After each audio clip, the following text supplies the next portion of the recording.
अरे हम खा जुगनिया बना गए अपने जोगी हो गए राजा।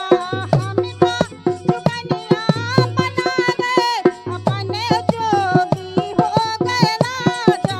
हम खा जुगनिया बनाने अपने जोगी हो गए राजा। जोगनिया बनाने अपने जोगी हो गए राजा। और का कर गए दस दरवाजे को महल बना गए। दस दरवाजे को दस दरवाजे को दस दरवाजे दस दरवाजे को महल बना गए। सो ओई में पिंजरा टंगा गए अपने जोगी हो गए राजा। हम खा जोगनिया बनाने अपने जोगी हो गए राजा।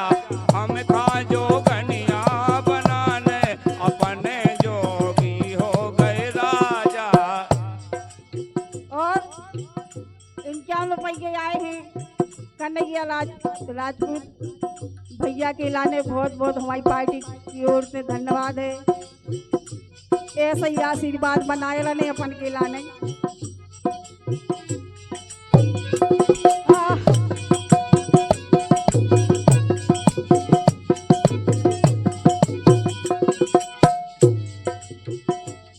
और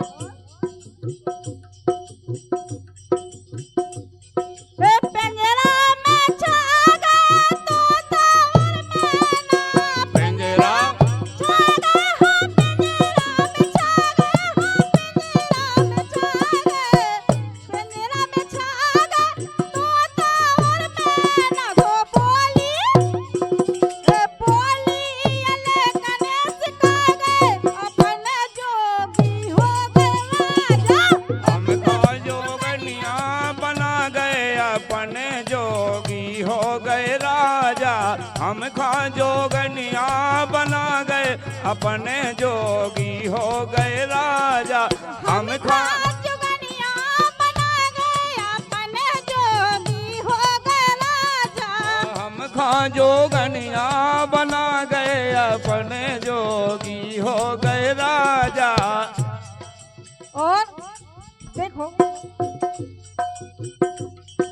ये कितना धोखे में आ गए। ये कितना ये कितना धोखे में आ गए। ये कितना धोखे में आ गए। वो पिंजरा का जय हो। पिंजरा का खाली करा गए अपने जोगी हो गए राजा।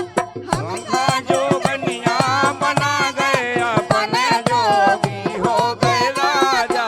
हम खा जोगनिया बना गए अपने जोगी हो गए राजा। हम खा जोगनिया बना गए अपने जोगी हो गए राजा।